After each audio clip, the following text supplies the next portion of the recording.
Welcome to Talent Hub Talk.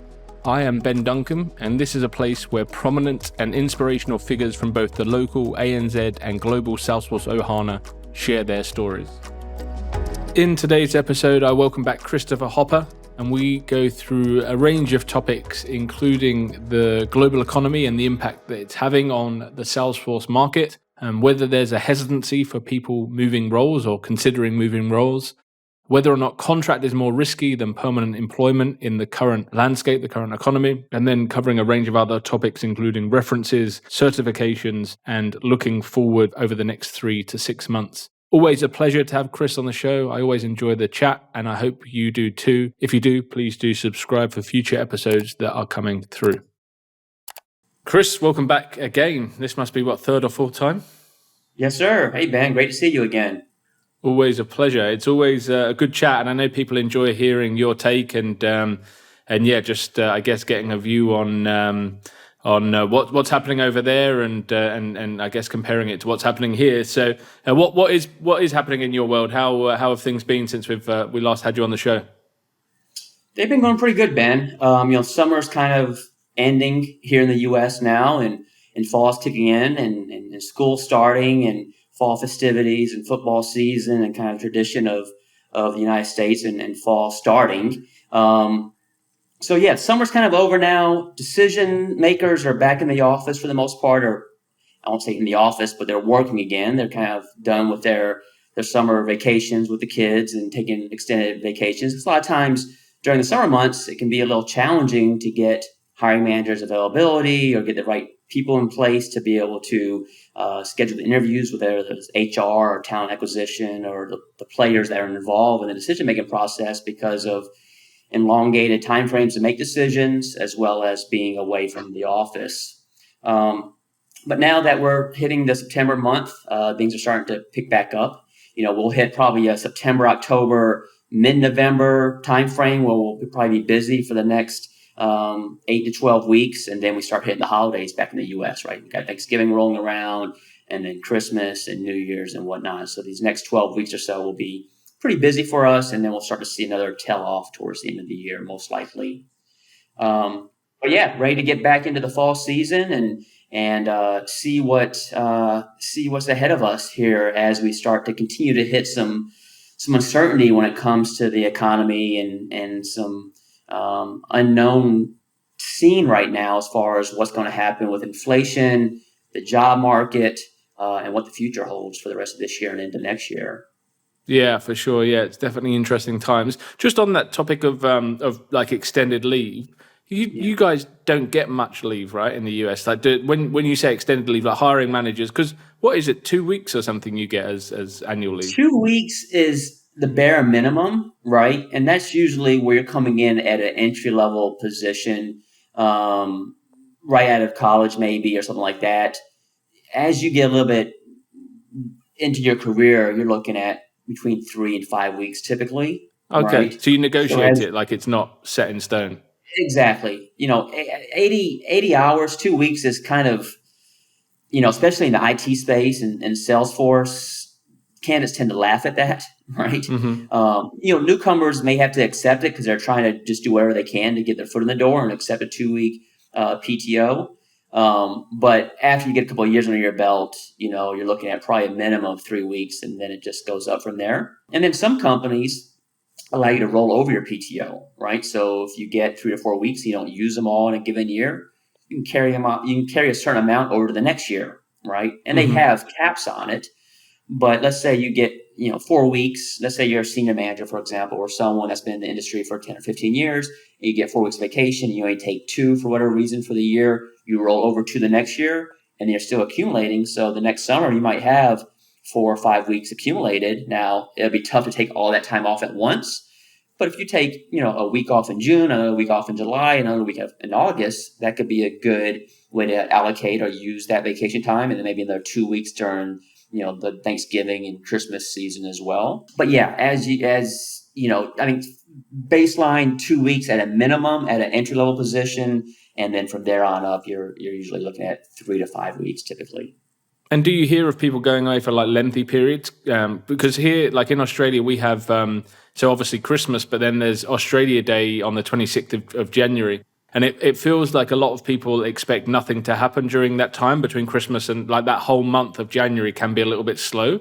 And people kind of, a lot of people do take the whole of January off because they don't see anything kind of happening in that time in terms of, job searches and things like that. Do you see people take like extended chunks of leave, or is it kind of 1-2 weeks at a time in most cases Most on cases, it's average? going to be 1 to 2 weeks. Week during Thanksgiving, most likely 1 to 2 weeks during Christmas and New Year's. By the time you hit your second week of January, you're starting to see people kind of get back into the swing of things. Takes a little bit of time to get acclimated again for being off so long. But no, we would never see. I won't say never, but typically don't see a month lag at any point in time. Hmm.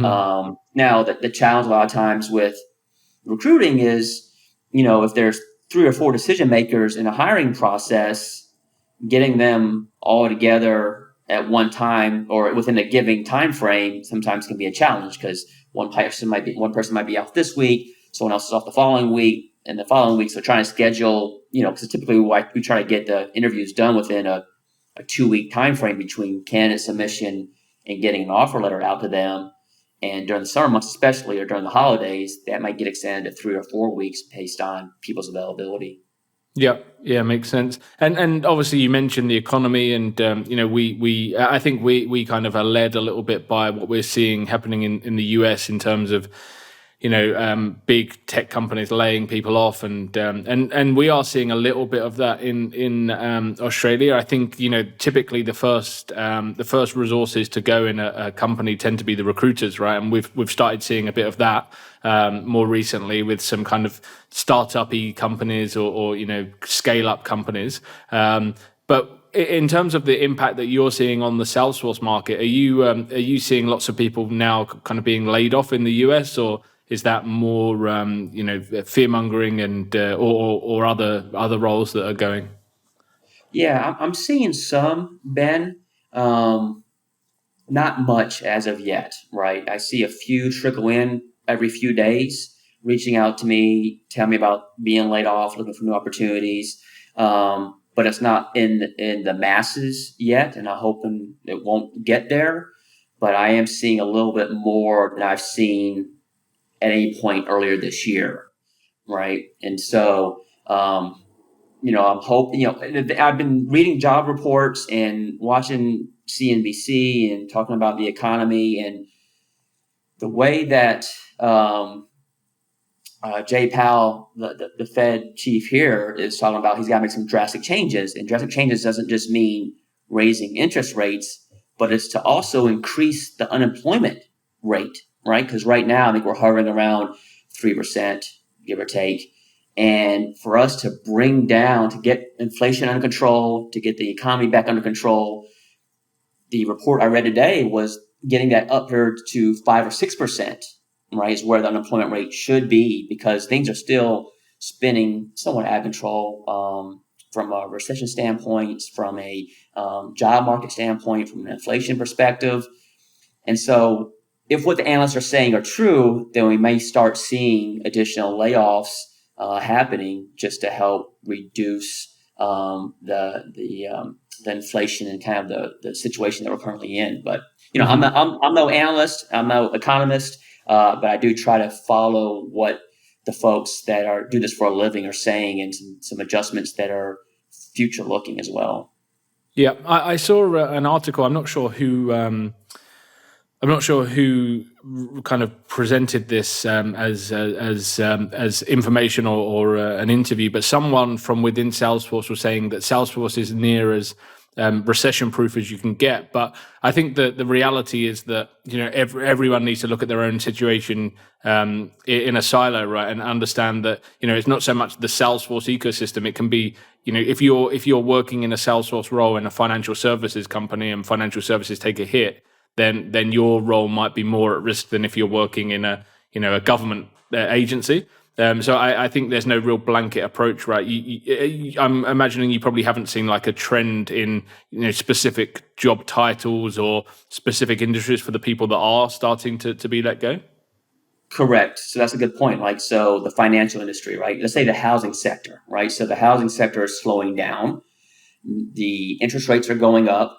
Not many people, as many people are getting approved for loans, right? So the real estate industry is starting to take a little bit of a dip right now, which then has a cascading effect to the banks, the loan agencies, the mortgage companies, the real estate agents, all that whole industry as a whole, right? Construction, slowing down building new homes, things like that, right? And so yeah, and as that tightens up as far as lending goes, then there's going to be some cost reduction measures taking in the financial sectors that could have a direct impact on Salesforce admins or folks that are running the Salesforce org for customers. They may be doing some cost reduction measures as far as, if we have 3 people right now that are admins, can we reduce that down to 1? Do we really need a developer? Can we bring in a contractor to take on that developer full-time position? Do we have all these things we're looking for in 2023 as far as new innovations and new things we want to do on the platform? Should we put those on hold right now?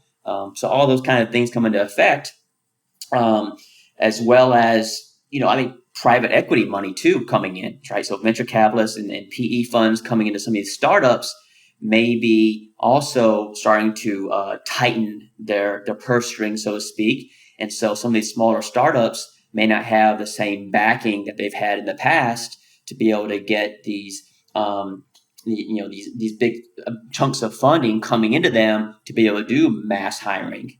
Are you still seeing like some companies and like pushing for growth and talking about growth plans? There is some. I mean, there's still some small consulting companies that I'm partnering with that have growth plans that continue in this year. I think their clients still have a lot of movement. Maybe it could be the manufacturing or other industries that they're supporting, retail potentially. I don't know what all industries they support, but there's some industries that they're supporting where they still need to hire people to be able to support those client implementations. So yeah, there is still some hiring that is happening. Small consulting companies, some industries are still looking to me to help them out. I had a good call today with a potential customer, and his question was, Chris, I need you to help me put some bullet points together about how to justify the salary an admin warrants. Right? I was like, oh, that's because he has to then pitch that to his board of directors and his CIO and the decision makers. Because right now they're kind of having their sales ops team and some other folks there that are not Salesforce admins support their org, and he wants to bring in a dedicated Salesforce admin, but his struggle or challenge is how to justify that salary. So those kind of conversations I think are happening, Ben, when things are getting a little bit more scrutinized when it comes to budgets and salaries. So I think that's kind of starting to have an effect on the economy as well. Had you seen salaries start to slow down over the last kind of couple of quarters, or because I spoke to a product company that they're global and they have they were hiring for technical architects in Australia and the US and London and they were quoted some ridiculous I think it was like 600 grand or something they were quoted by a technical architect they wanted in the US. It was just like insane. They're wanting to pay someone that, or that's what the TA No, was that's what someone asked for. I do get those, not 600,000, but I do get some what I'm considered above market salary requests from candidates. Unfortunately, the clients I'm supporting are not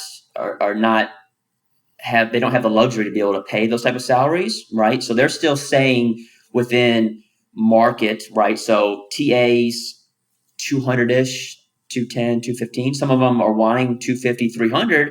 And I'm just telling these TAs that, sorry, this isn't the right, I don't have the opportunity to be able to support that salary. I go back to the client most of the time and say, hey, I found someone that's qualified for the position, but they're looking for this amount.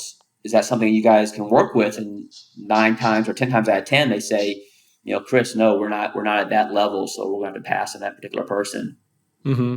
Yeah, because I think we've kind of seen salaries plateau a little bit here. Like they probably got at the kind of peak of COVID, they where resources were so scarce and everyone was hiring, they kind of got to a certain level. And we've seen, I think it depends on the person, and like there's the odd role, the odd candidate that's will get way above market for whatever reason, but like technical architect salaries have kind of capped out a little bit. And there are still people that are maybe earning under market, and they're getting big pay rises to move, but we're not seeing the goalpost be moved significantly anymore. I think we've kind of got to a point where they've hit the limit for a while, and maybe they'll go up again over time. I'm sure they will, but it's interesting to know, has that kind of been the case? Like, have the salaries kind of stabilized, and have they been kind of consistent for the last year or two now? I've seen it that way. I've kind of seen salaries and hourly bill rates plateau, right, or kind of hit a ceiling right now. Like I said, it'll be interesting to see what happens in the future. But I still get one-off requests here and there for someone. And here's what you have to think about, Ben: is a lot of these candidates are actively employed, right? So you're actively employed, and maybe you're right at market, and so you're gonna put yourself out there to see if someone will bite and be able to pay you 10, 15, 20% more than you're currently making. And sometimes those are the conversations I have, right? So I find a technical architect or an SA that's probably right where they need to be, but they're seeing what they can, Salesforce, fish for in order to see what's out there for a potential pay raise. And maybe someone will bite. Unfortunately, I haven't had those customers that are just opening up their budgets to support that type of situation. What do you think drives that? Like, I have these discussions sometimes with people that, they might want to leave their current role, but they might have some options that haven't vested in the role that they're in. And like, they'll say to me, look, I want to leave. I'm looking for, my salary now is 160, but, I need to get 220 to leave because, I'm leaving these unvested options. And I'm like, well, that isn't the new employer's problem, right? They're not going to pay you above your skill set or what the market is for that rate just because you've made the decision to leave behind options that haven't vested. But for someone to turn around and look for like a salary that's absolutely way over market rate, like someone looking at that kind of 600, do you think they're probably working for a big tech company where they've got lots of shares and options and they're kind of trying to put a package together that's going to offset what they're leaving? For sure, right? And so, if they say, well, I'm looking for 600, and then the question would be, well, what does that include? Is that just your base salary? Is that your vested options? What all does that makes up that number, right? If it's 600 base, I'm sorry, I don't have that type of position to support. Even 600 all in, I don't have a position that I've got to support. But if we're back into the saying, as to your point, as far as what does the stock options package look like? And those vest over five, like Salesforce, for example, right? I get occasionally people from Salesforce looking to make a move, but they're well taken care of, right? As far as their stock options vesting over time. Yeah, right? It's almost impossible to take someone out of Salesforce these days. Like, it's so hard because they just get so well looked after and the package is so good. Yeah, they have the golden handcuffs on, so to speak, right, as far as our vested options. And so the clients that I work with usually can't compete with that. Now, once in a while, I'll have somebody who has a bonus coming to them, right? So let's say they have a bonus towards the end of the year that they're expecting, 10, 15,000, whatever it is. There's a little bit more leniency for a potential client to be able to support that as a sign-on bonus to make up for the money they're leaving on the table in that situation. That's about as far as it goes, as far as flexibility, right? But with sign-on bonuses, do you see that, is that typically consulting firms are willing to pay sign-on bonuses rather than like an end customer? Most of the time, yeah. Most of the time that sign-on bonus is coming from a consulting company versus an end customer, yes. Mm-hmm.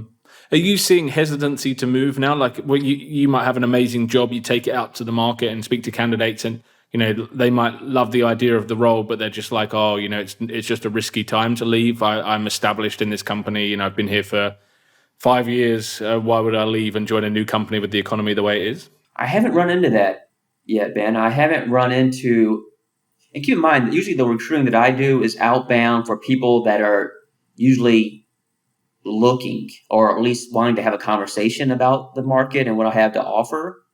And so I don't really reach out to those who haven't already expressed some interest. It's the way that I recruit, right? And so I'm not really trying to pull somebody because I think that's a harder conversation to have. And our recruiters do a better job than I do at that, as far as trying to move somebody who isn't really looking to make a move.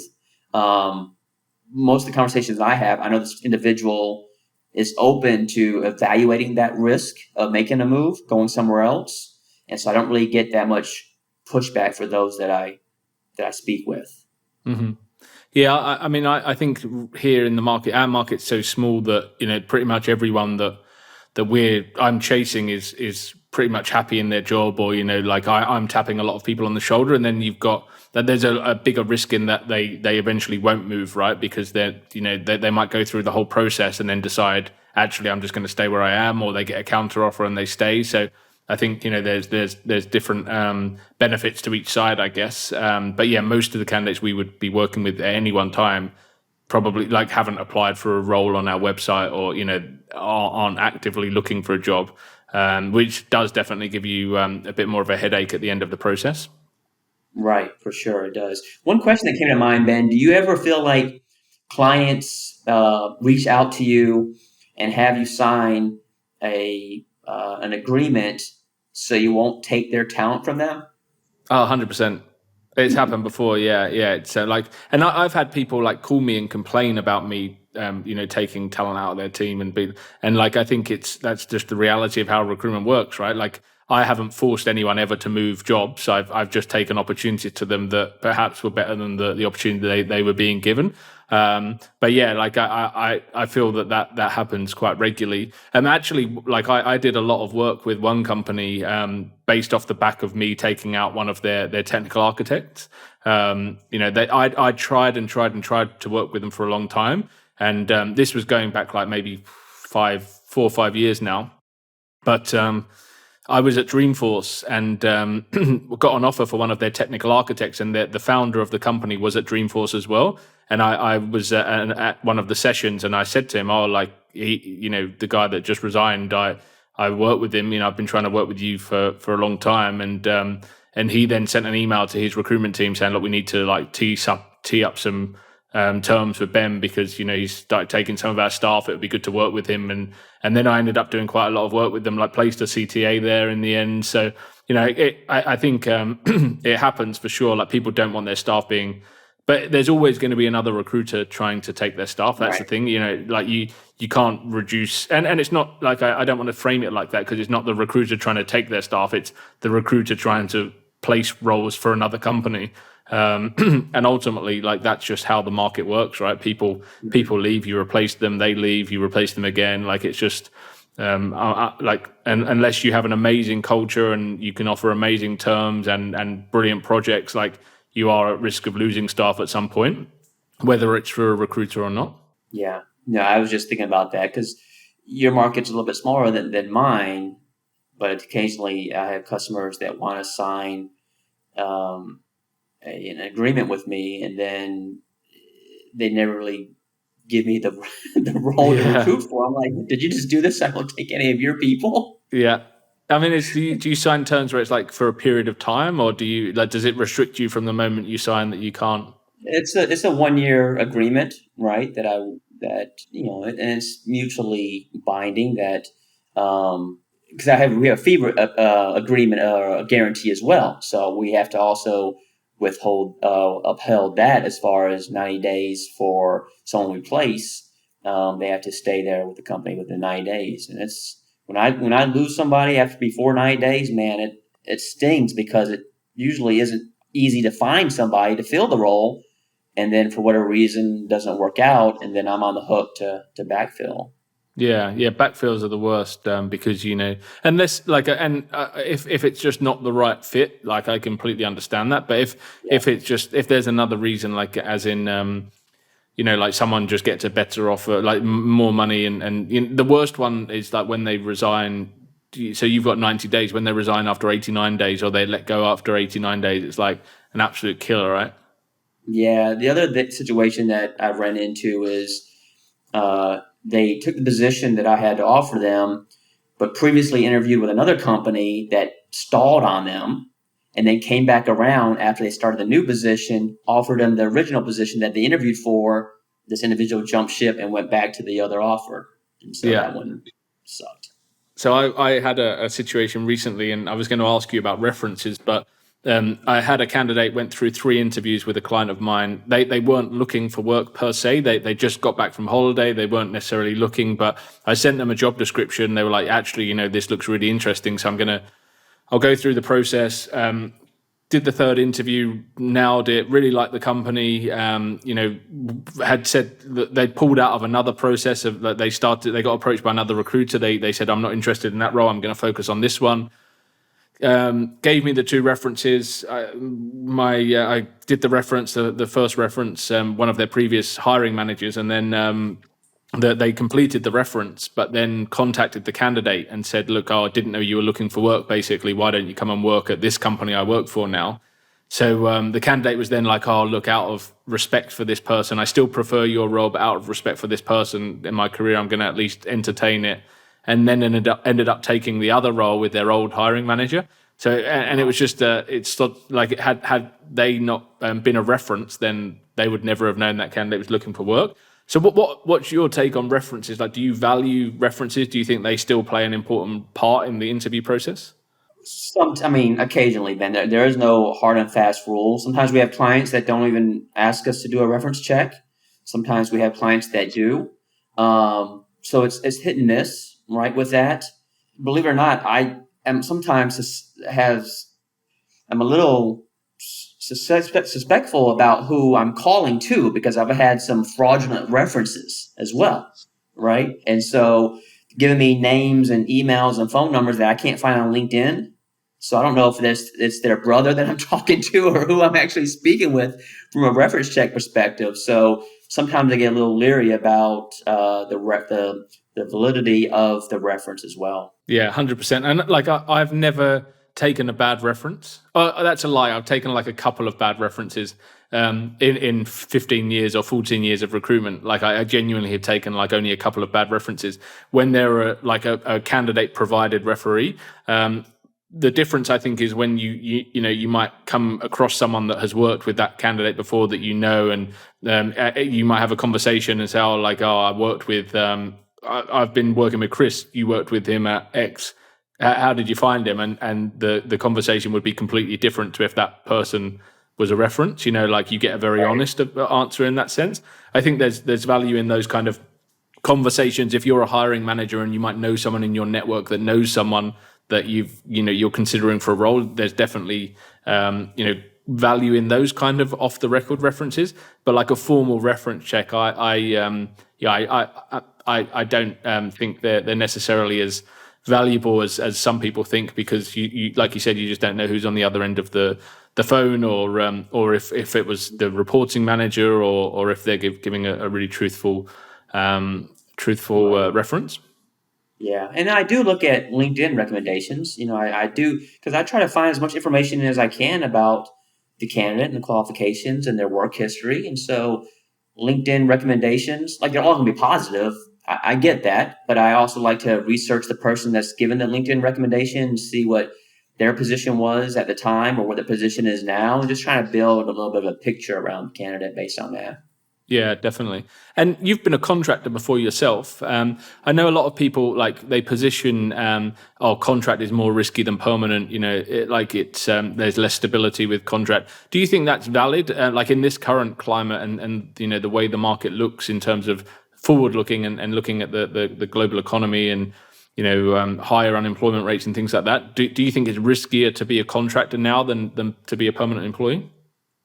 I don't think so, Ben. To me, some companies decide to lay off full-time employees and hire contractors because it's a little bit less of a load, right? So from an employee load perspective, there's no vacation, there's no benefits being offered, it's just straight hired gun, right? And they can throttle those contractors up and down as needed, right? Mm-hmm. So, unfortunately, it's a two-way street. Contractor can quit at any time, and an employer can tip. In some states, not all states, an employer can lay off a contractor at any time.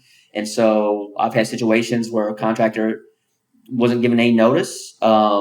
They told me Chris, Friday's this last day for the contractor. Don't tell them until they sign off for the day on Friday, which is, I mean, I don't know what to do about that. I mean, I have to just kind of do what the employee says and the employer says to do. It's kind of dirty business, in my opinion, to do that to somebody. But to answer your question, though, Ben, I don't think there's any, and people have said this on LinkedIn that, whether you're an employer or a contractor, you really don't have any additional level of certainty in a position, regardless of the type of employee that you are, or the contractor that you are there. I think it just depends. Sometimes employers give a little bit more gracefulness and give them a longer runway to lay off an employee versus terminating them on the day of. But sometimes you read about stories on LinkedIn where, these massive Zoom calls when it's saying, hey, everybody, today's your last day. And these are all full-time employees. So I think the knife cuts both ways in this case. I remember when I was in London working, so I was in recruitment for like 3 or 4 years in London, and I got I was actually supporting one of my colleagues, but we got a call from a client to say can you come down to the office and take a contractor for a coffee, and then while you're there, tell him that he's not allowed back in the office, and during that time we'll turn his pass off so he can't get back in the office. And I was 18, 19. This guy was like a career contractor, big burly guy, and we had to tell him, and he stood back up and just walked straight back into the office, and there was nothing we could do about it. He was going back in there to have words with the client. But yeah, I think if you're a contractor, you kind of, there is often a third party who are often left to deal with that bad news and to give you that. Whereas you kind of do, like you said, you get a bit more grace as a permanent employee.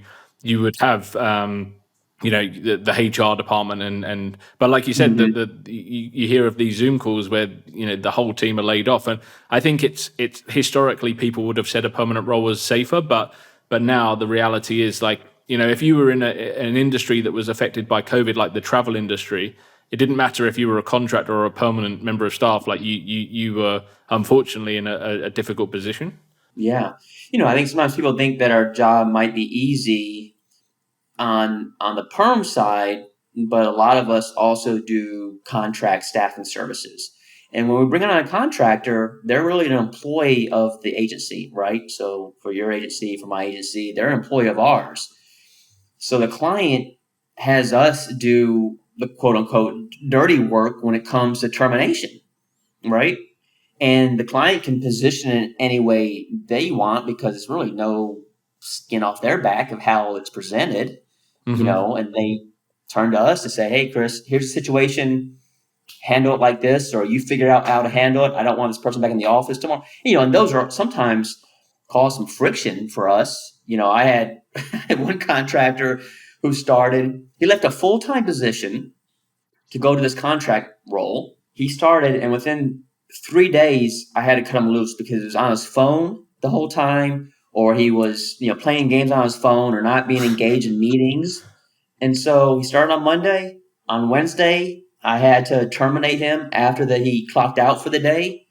And, you can imagine what kind of conversation he came at me with, threw some F-bombs at me and blamed me for the situation, which I just kind of had to explain to him what the client was feeling and why they decided to do this. So yeah, we definitely get some stress and anxiety brought onto us whenever it comes to terminating contractors. Yeah, it's never a nice discussion. I think, especially even giving bad feedback to a contractor if they're not being terminated, and you because you don't see the work, right? It's third hand. Yeah. So I had someone that they actually completed the 6-month contract, and the feedback I was given by HR was really bad. And I said, can I pass this feedback on to the candidate? because it's really important that she learns from it. And the HR team were like, no, please don't give her that feedback. Like, we don't want her to have that feedback. So then I spoke to the hiring manager, and the hiring manager gave really good feedback. And it was it was someone else in the team that had provided the negative feedback, who wasn't like a line manager, and yeah, like it was really difficult because I wasn't able to give the bad feedback or the good feedback because I didn't really know, what was the feedback, right? Like one set of people are telling me this, the other set are telling me that. Like, how can I then leave a positive experience for the candidate, or give them some learnings or some lessons from that experience, because I've got no idea what actually happened. Right. Same thing with the interview process, right? I mean, we talk to stellar candidates and they're all stars with us on the phone when we're screening them, and they end up talking to the hiring manager or HR, and it completely falls apart. And I'm like, is that the same individual that we just had a great conversation with, and they didn't have a good conversation with you? And sometimes I think HR has to be a little bit leery about how they communicate the feedback to us, so they don't get put into lawsuits or HR concerns or whatever the case may be. And so we have to kind of tap dance it around that, because they say, Chris, here's the truth of the matter as far as why this didn't work out, but I need you to figure out how to wordsmith it correctly, so you can tap dance on it, so you can be delicate about the feedback back to the candidate. The problem is with you in your market, you actually don't know if it was the same candidate that's turned up to the interview, right? that happens a lot of times as well. I mean, we'll do videos, and we'll take, we'll have an ID with a candidate. Usually it's on the contract side more than the perm side, Ben. But yeah, when it comes to contract labor in the Salesforce market, who we talk to and who the client talks to can often be two different individuals, which sucks. Even the person that shows up, if they get hired, could be someone else. Well, we're seeing a bit of that here. Not so much like someone taking an interview for someone else, but I had an example the other day. I got a CV, looked great, and the person was saying that they'd been working through a consulting company that I'd never heard of, but working for a customer of mine. So I called the customer. I didn't say anything about the candidate. I just said, look, have you ever heard of this consulting company? Because I've got a CV of a candidate that says they worked for your project, but via this. And the manager like, nope, never heard of them. And that happened too. Yeah, I've been in that situation. A client of mine for many years found a contractor resume, said she worked at this particular client. I asked the hiring manager, have you ever heard of this individual? Nope, Chris, never seen this resume, never heard of this individual. She doesn't even have the stated technologies that we run here on the resume. So the whole thing was fraud. Yeah. And the other thing I'm finding now when I speak to someone that I'm kind of a little bit hesitant, like, are they telling me the truth? Like, where I find that people can say what they did or what they worked with. So like you'll say, oh, you worked at Coca-Cola. So what Salesforce products were you using there? And everyone can say, oh, sales, service, Experience Cloud. But then as soon as you start like, oh, how did you use Experience Cloud? Like, how did Coca-Cola use Experience Cloud? They just go to they fumble, they can't articulate how that product was used in that organization. And that's really the way that I trip people up now. It's like getting them to put that product into a business sense of like, this is how the business got value from this particular product. People can't answer that if they're lying. Exactly. You just start drilling in, right? And one question leads to another question that leads to another question. And eventually you'll start to see just the cards start to fall apart in front of you. Yeah. So in terms of certifications, because like we're seeing a lot of candidates with certs, we always have, people have lots of them now. And even some of these candidates that I mentioned that, I can pick holes in their story and they have certs, right? They've got a handful of certs and kind of hide behind those certs as to show that, I'm certified, I can do this job. There's now like the business analyst cert as well, which is kind of ripped through LinkedIn. Everyone seems to have got that on the same day. I think everyone kind of went wild for it. How much attention are you paying certs at the moment? Not much anymore, Ben. Unfortunately, being in the industry for as long as I have, they don't hold as much value as maybe they should, or that they do, or they're perceived to have. It's funny because I was thinking about this the other day, because sometimes I get customers that I'll submit somebody, 6 years experience, no certs. Hey, Chris, this person isn't certified. I'm not interested. Then I find someone with 6 certifications and no experience. Hey, Chris, this person doesn't have the hands-on experience. I'm not interested. So they caught in the crosshairs there. But you know, during the conversation I have with candidates, if they don't have certifications, I might ask them about, or they might have one or two. I was like, do you have any goals or aspirations to get any more? And sometimes they say, no, Chris, I'm happy with what I have. It's more about just being inquisitive with the candidate and trying to form some deeper conversation about their plans for it more than anything else. Those are the kind of conversations I have around certifications. It's not, Mm-hmm. it's not to try to crucify them or come at them at a certain way as far as asking about the certs or why they have so many certs but no experience. So I just kind of take it as it rolls based on each candidate conversation that I have, to be honest with you, Ben. And and the social feed on LinkedIn, I see it every day, and it's, it is what it is, and people want to get the accolades for passing certifications, and to each its own. And I just have to kind of roll with it because that's what Salesforce has put out there for it to be kind of an industry in its own, in my opinion. Yeah, I saw some. I can't remember who it was. It was a chap out of the US who he's posts a lot of interesting. I agree with a lot of what he says on LinkedIn. He was saying, did we really need a BA certification for Salesforce? Like, there's other non-Salesforce related BA certs. Why did we need that?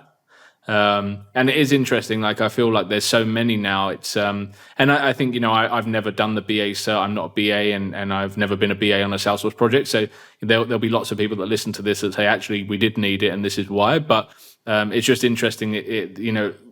There's no way of keeping track now of a candidate's certifications in terms of, like, I removed the fields on my Salesforce org where I used to try and keep on top of which certs people had, because there's just too many now. It would, if I spent that long filling in those multi-select pick lists for I'd be there all day for every candidate I speak to. It's just crazy. So, and I don't really ever get any clients that specifically ask for.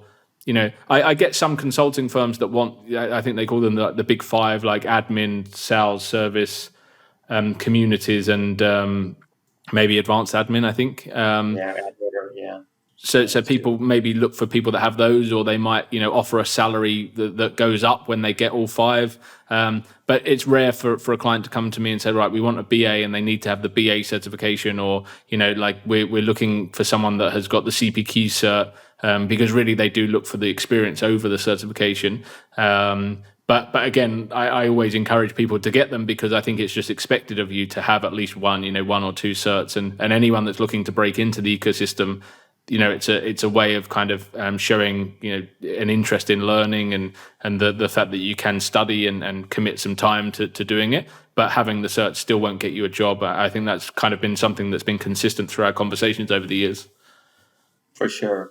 And then the BA cert was something interesting that happened, as it looked like too many people were getting certified. So Salesforce had to raise the bar as far as what the criteria was and the passing score was on the BA cert. So I thought that was an interesting situation that occurred. Yeah. I wish I'd have done it. Maybe I'd have passed initially. Not anymore.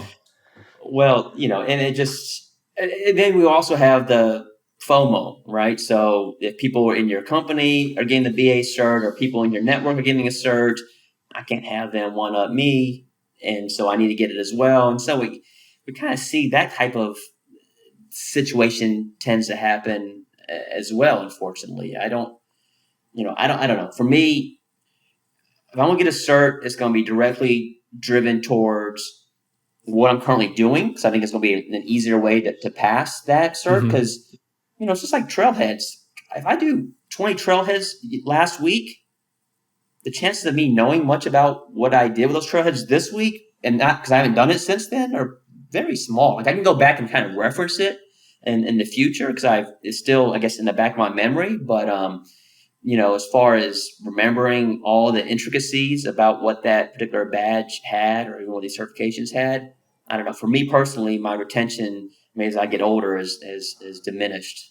Yeah, me too. And I think like they've changed. I know they've recently changed the trailhead, like ranger stages or something. So you've got, like, you're not just a ranger now, you're a ranger. And I don't know enough about this. I think it's only just come out this week. But like you have tierings within rangers. So people that have every badge are top tier, and then from there it goes down. I think again, like for in terms of like credentials of securing a job, having ranger status or being top tier ranger status, in my view, has never secured anyone that I've worked with a job unless they're a junior person that that's all they can really show, and that shows the enthusiasm and hunger to do that. But for an experienced person, I don't think having a certain status will get you a job. But I do see value in the super badges and the hands-on challenges, as long as you're doing them and you're learning something from them. Then I definitely think they're valuable, and it's just a good way to like explore and pick up a new area that you might just be about to work on, and give you some confidence that you can do that before you go on a client site or throw yourself into a live project. Yeah, for sure. I think if there's a goal in mind or a means to an end, it makes sense. The one thing I thought about though, Ben, is when I was consulting and in delivery, working 10, 11 hours a day, the last thing I want to do is study for a certification or do trailhead badges or so I continue to be a little perplexed about people that are working and either have families or hobbies or something else going on in their life. And this is just me personally, when do you find time to do this? I don't understand, because maybe I just, you know, my way of thinking and the way that I was in my professional consulting realm over the years, the last thing I ever thought about wanting to do was learn more stuff that I felt like I didn't care to learn. I'd rather go to the bar and drink some beer instead of doing surf. Again, that's just how, when I see people that are working full time in a consulting company, like some of these big top tier consulting companies, either they're on the bench, which I guess I can respect. They're on the bench for weeks at a time, not doing anything else with their time to get certified or get some additional badges or whatever, makes sense. But if you're actively deployed on a client site, any spare time that I had, I was trying to solve problems or be a valuable asset to the projects I was working on versus doing some self-study training. Yeah, it's interesting. I had a conversation with someone recently, and I said, like, in the Salesforce world, it appears to me that people are a lot more passionate than the most careers or most technologies or jobs. So people kind of just enjoy it more than if they were working with Siebel like you did, perhaps, or Yeah. and then they really throw themselves into just learning as much as possible, and because it becomes this passion for them, it's not that they maybe don't see it like work. It's like it's their hobby. It becomes their hobby, getting trailhead badges or staying on top of the technology, and so maybe that's it. Sure, But sure.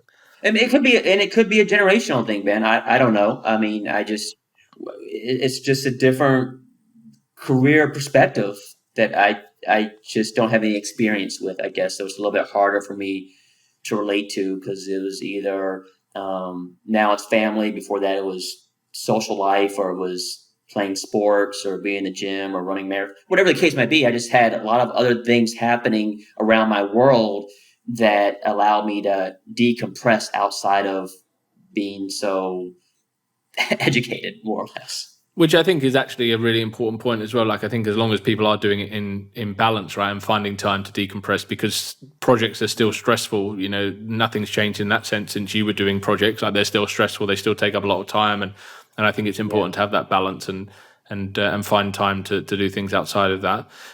Just before we sign off, what do you kind of suspect, or looking into your crystal ball, how would you see the next kind of 3 to 6 months playing out from a Salesforce market perspective? I think it's going to slow down some, Ben, to be honest with you. I think, based on what I'm hearing and reading from the analysts, there's going to be some slowdown. And I think two things are going to happen. I think there's going to be some more layoffs, most likely. I'm not saying in mass. I feel like Salesforce careers are still one of the more stable positions and careers to have out there. But I think they're going to see more layoffs happening. And I think that the duration to make a decision for a customer to make a hiring decision, it might be elongated as well. So, one thing we saw in the Salesforce quarterly report is that they're starting to see elongated timeframes for customers to make decisions to buy additional Salesforce products, right? More people are getting involved. They're sitting on the decision-making process a little bit longer, things of that nature. I feel like that is also going to come in play as well. And kind of, I'm starting to see that a little bit for some customers, that they're taking a little bit longer to make a decision because they aren't sure what the next 2 to 3 or even 6 months holds for them. So they're a little gun shy about making a decision, making sure they have what they need in order to do so. So yeah, I mean, that's kind of my take on the next 3 to 6 months. And so for those that are listening, as far as, still, if you're experienced hire, I think you're going to still be in good shape to be able to find something else. Just make sure you do your proper research on those companies you're interviewing with. Maybe if you can find out their financial situation would be good. Maybe talking to some additional folks that are in the organization to hear about what they're seeing or hearing about as far as their future roadmap and new projects and financial conditions. I think that'd be a smart thing for you to do. For the newcomers, as we've talked about in the past, that will continue to be a struggle no matter at what point of the situation we're in from an economical standpoint. Keep doing what you're doing, still doing your reach out, still doing your volunteer work, still trying to get educated. I think just doing what you've been doing over the last 6, 12, 18 months to get your foot in the door, you got to continue to do that. Mm-hmm. And the question everyone wants to know is when are we going to see some more sketches on LinkedIn? It's a good question. I thought about getting back into the swing of things, since a few people have asked me about that. I don't know. I just need to get back. I need to find some time to be able to get back into it again. I've been doing a little bit of Apex training. I've been playing my guitar some. I've been practicing basketball. So I just had other personal things come into my world here recently. But since you've asked and some others, maybe it's something I need to start chipping away again. And if the market does dip, and you could always start minting them as NFTs, right? And selling some of the past ones. That's I could definitely step into that market and see what happens. I'm not getting my hopes high on that though, for sure. Well, always a pleasure, mate. Really good to catch up, and I think let's tie in another chat in 3 or 6 months and see what's happening. Sounds great, man. Thanks a lot for having me again. All the best. Same here. Take care. Thank you very much for listening. I hope you enjoyed the chat, and if you did, please make sure you have subscribed for future episodes that are coming through. I would also be very grateful if you would consider leaving a review on your chosen podcast platform, as 5-star reviews will help us to reach more trailblazers from across the world. I look forward to sharing another episode with you soon, and thanks again.